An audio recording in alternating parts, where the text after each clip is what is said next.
I thought I would bring you out into my studio because I haven't been out here for a couple of weeks. I did my back in swimming in the sea and then throwing a stick for the dog. These things happen, don't they?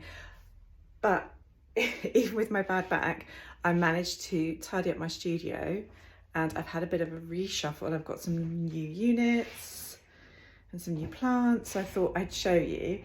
And also I've got some paintings that are going to get framed this week, including a painting that hasn't been started yet. So I thought I'd show you what I've got. And yeah, I haven't done one of these in ages, so I thought it was about time. I'm going to turn you around. You may remember this painting from, probably about 3-4 weeks ago now, when I first came back from Scotland. So this one's just been hanging around in the house waiting to get its frame. And then the interesting thing is, I'm just wondering whether I need some more light on those mountains or whether it will detract from the sky, because really the star of the show is the sky, and how the light is going to reflect from the sky on the water. So you can hear I'm in conflict with myself already, but I do really love a layer. Look at these layers. I love layers. I'm really happy with this, but I'm really happy with this sort of really thick impasto. Pesto is what you put on your pasta. Yeah. So I'm really happy with the thick paint impasto work on there. And then we've got this piece over here, which has had to be left for a couple of weeks. So this is the sea in Devon, and this is where I did my back in, just swimming really early in the morning and getting my muscles too cold. And I'd already had a little bit of an injury, and I've sprained my spine. It's exciting, isn't it? A little bit of an injury, and then the day after my show, swimming with the dog in the sea, and I just threw a stick awkwardly, and that was me for 2 weeks. It's a little bit spicy now, my back, but it's getting better. Anyway, that's not interesting. This is quite dark. Love this sort of, that showed up. So you can see I've not been painting for a couple of weeks. I've actually got nail polish on, which is unheard of. So that'll go later. I'm wondering whether to create some of these turquoise lights into this heavy bit of, and I put that on and I knew it wasn't going to stay. It needs to be knocked back. And I adore orange and green. I adore some of these marks here. I really love this idea of falling water. It's become quite abstracted, but I think some of these seaweedy greens need to go here. This is the walk from Lyme Regis to Charmouth. Gosh, I was struggling a bit then.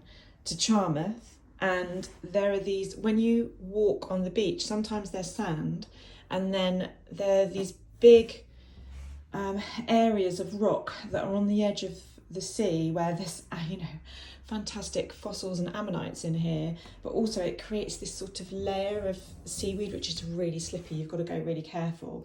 And then there are these big drop-offs where there's sand, and sometimes you sort of you walk down and you go into the sand and into the water a lot further than you think. So I just wanted to give that sense of the water pouring and this sort of ledge of fossils, and it's such a beautiful walk. And the sky feels so big because it's such a big open area of beach that the sky feels even bigger, and the sea feels smaller, weirdly, because it all becomes about the sky and about the surface that you're walking on and how that changes and transitions across the beach. So that's that piece there. And then this piece here just needs one last varnish. I've been protecting the frame a little bit because it does have a frame on it.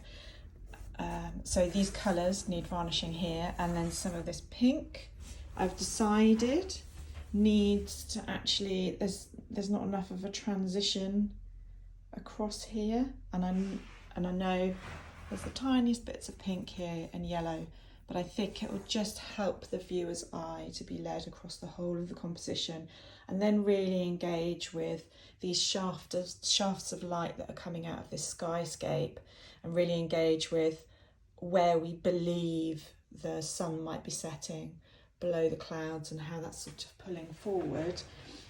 Some of these, I'm really in love with the raw drips and the shapes that have been created from the initial chaotic mark making through to these sort of greens that are showing through on what could be foreshore. So that's really interesting. Just even these sort of pencil marks that I put in initially, these oranges showing through. I think this painting has a lot going for it in the mark making stakes, and anybody who loves that mark making and the chaotic nature of mark making, and just the beautiful atmosphere, that sense that you can really go inside yourself and your own mind when you're looking out to sea. I think this painting would be for somebody who cherishes those moments as well as loves the chaotic nature and the rawness of mark making and paint. So then I've got these two left on the wall. Because I've been out here for 2 years now, and we built this studio literally just 2 years ago, almost to the week. I think I've not outgrown it at all, but actually I've got more and more resources. So more and more sketchbooks and more books as reference books. So all of this bit will look very familiar to you. I've got the organisation of my inks and my paints. I know, I say they are organised into colours, even though it looks a bit chaotic. And this shelf was groaning a little bit. I'm quite low on supplies at the moment, so that should be full. I have repainted my floor yet again. I've sort of repainted the wall. I do love my splattery wall, but the marks on the splattery wall were starting to interrupt my thought process when I was splattering onto the paintings. So I thought I'd get a little thin white coat on there. This is pretty much the same. I keep umming and ahhing about whether I need to get a table here. So I've got more room, but I do love using, this is an old, you can't get them anymore, this is from IKEA, a sort of kitchen trolley. I do love the fact that I don't have enough space always, but that my palette sort of sits on the top and is quite secure. So that unit there used to be down here on its side, but actually what I've discovered is I discovered I need sort of, I've had to sort of extend my storage area, and that's because all of the stiffy bags on the top here. So I've been meaning to do this for ages. I've always got written on my stiffy bags what size bag they are, otherwise you end up pulling them all out and getting the wrong size bag for the wrong painting when I'm taking them to lovely Leslie, my friend and my framer. And so by writing what size stiffy bag it is, there's quite a variety of different sizes of paintings I do. Hopefully I'm going to make life much easier, but I've got so many stiffy bags because of my show. I need some more space here. So I've created that space by buying 2 new shelving units. You should have seen me trying to put these together with my bad back on the floor. It wasn't easy and probably a bit stupid, but anyway. So yeah, things that are not so important shoved into the corner. I love my coffee machine, but I don't ever use it. I just go straight into the house, and I've got a brand new, very expensive coffee machine in the house, so I'm going to utilise that. These sort of reference books I've got here because these are the ones that I'm most likely to grab, and there's all sorts of things here, including cards from lovely friends and a letter from another lovely friend, and so these I quite like having here, so I can look at them. Also, very useful books for Instagram from Sarah Townsend. So those are useful to have by my chair.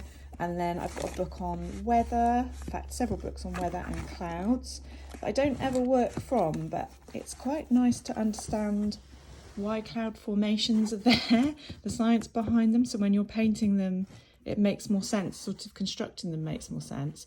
So I wanted to have all of these sort of easily available. And obviously my brushes need to be easily available. Bought some plants just to make life a bit easier. New sketchbook. I'm a little bit in love with this sketchbook. I bought it from Southwest Arts in Sidmouth, and it's square and it feels gorgeous, and it's a mixed media sketchbook. So I'm hoping these pages can take a bit of jip from me. The fact that, you know, it's just got this close up of my trousers, and it's got that. You know, you've got to love it, haven't you? Because it's just going to hold it all together. This is me organising myself in that book on a weekly basis, hopefully. And then more room for sketchbooks. Heater's not on yet. It's my board, my monthly board. Tells me what I'm doing. It needs wiping off and starting again. Yeah, and that's about it. I sort of promised myself I might scrub my sink. I didn't get round to it, but maybe it needs a scrub. Maybe it doesn't. And then these are my varnishing brushes. So I washed them and then put them up here to dry. So they just, I don't want any kinks in them. And they need to just be washed and dried, otherwise they go stiff as a board. So those are my varnishing brushes. So yeah, even the dog has a new place for his bed, which is cool. So that's me. That's my new studio layout. Hopefully that might be interesting or useful for you to see. So now I've distracted myself and procrastinated and done all that filming for you, I need to get on with some work. First things first, I need to do a sketch in my sketchbook, just a rough one. So like that sketch there is for that large painting that's of Lyme Regis. I need to do a sketch in there and just decide my composition before I start throwing paints around. So, have a fantastic day and I hope you enjoyed it. Bye.